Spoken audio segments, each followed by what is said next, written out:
Hello everybody, this video is about this desk, and more importantly, how I designed and built this desk. I had someone ask me about it recently on a post, so I thought why not make a video. Unfortunately, I don't have any footage from when I did the build of this desk, but I do have Vectorwoks and I know how to use it. So what I've done is I've created an accurate 3D model of the desk, and I'll use that model to explain to you all the different pieces and components that I use to put this desk together.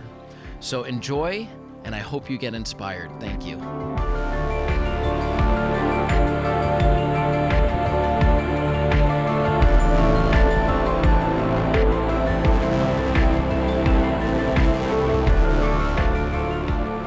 So just before I go into the build, how I built the desk, let's just talk a little bit about the design and the design parameters. So what mattered to me?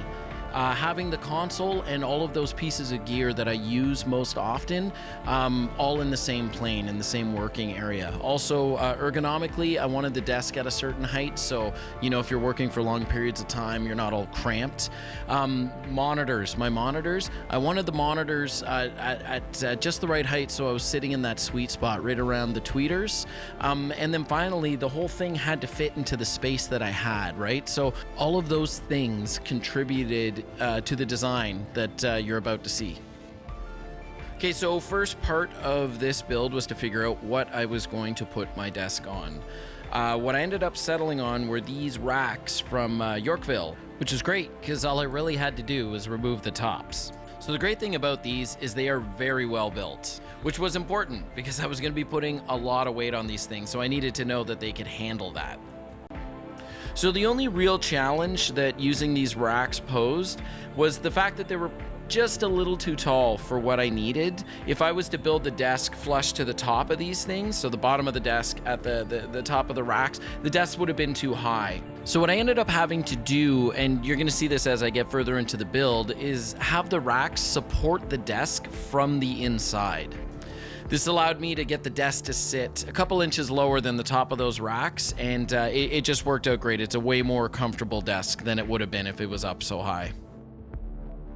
These next pieces are definitely the most important part of this build, the joists.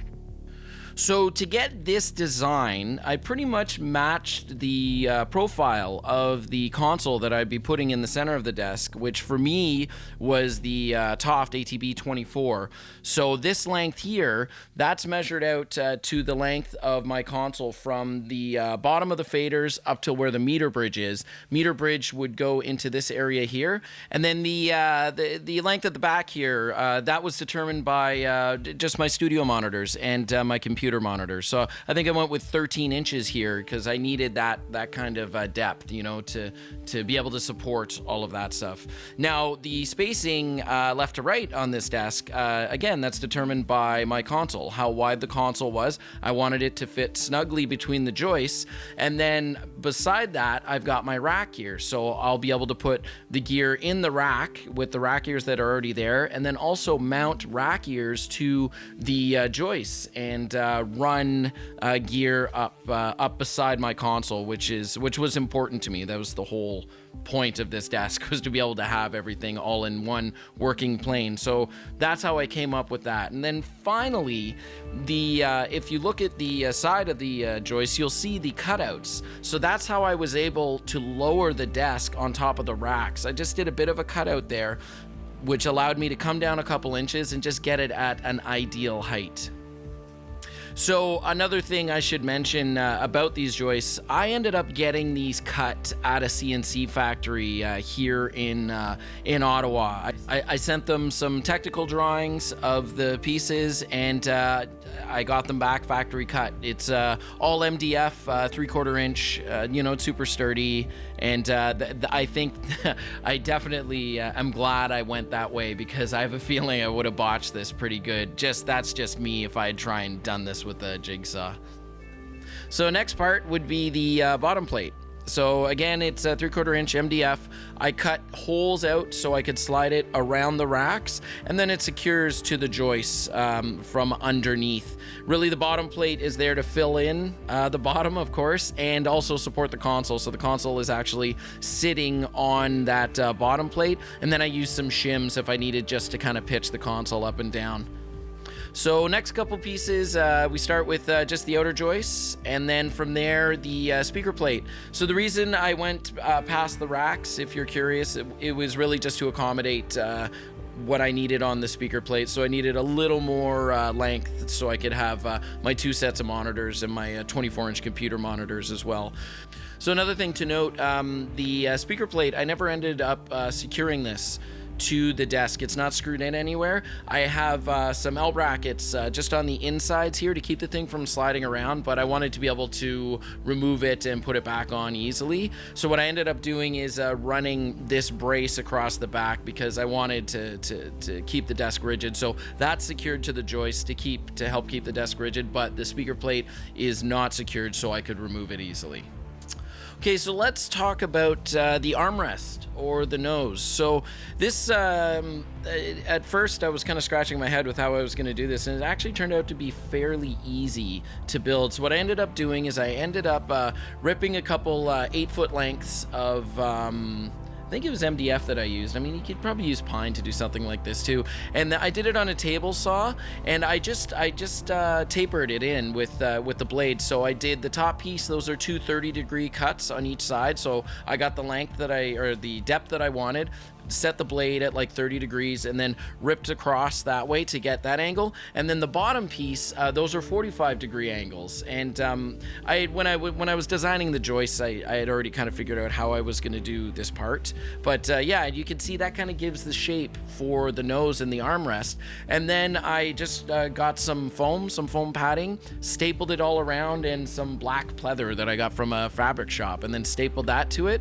And boom, I had this rigid nose. And then to attach it, I put the thing in place, and then I came in from behind, from underneath, with some L brackets. I think they're actually like meant for countertops. And I put one at each joist, and it is super rigid. It doesn't go anywhere. So next couple pieces, they're pretty self-explanatory. It's just some filler, just to fill in the spaces that weren't going to be full of gear. So these next two pieces are really important to me. When you look at a lot of the like the Argosy consoles, I mentioned them before. I love the stuff that they do. Their stuff is gorgeous.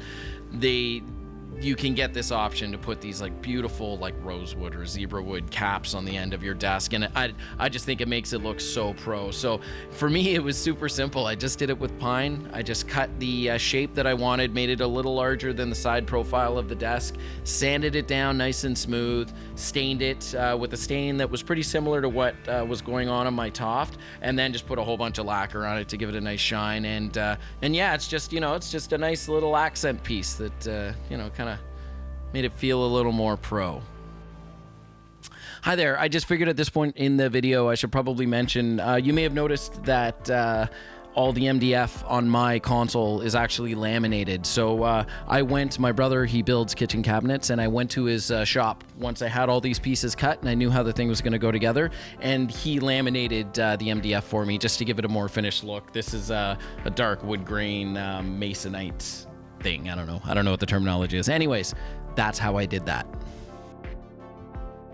So as for the rack ears, that was super simple. Ordered that from Sweetwater. I knew the lengths that I needed, so I just installed those. I wanted to be able to put 10 1U units per side. Made it easy for the patch bay and all that. So yeah, that was a very simple thing to do, and those just screw right into the joists. Now there's a little animation showing a console going in. This is a Soundcraft board. Vectorwoks didn't have a model of the Toft console, but you get the idea. The console just sits in there nice. There's also no meter bridge, so you can see through there, but you get the idea. And then finally, we add our studio monitors and our computer monitors and our engineer. This is Janet.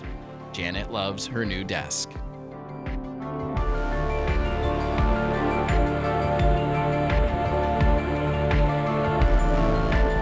Thank you so much for watching. This video was a lot of fun for me to make. I hope you enjoyed it. If you have any comments or questions, you know what to do, leave them below. I'm new to YouTube, so I think everyone says subscribe and like. You know how that goes. So thank you so much, and I'll have a new video for you soon.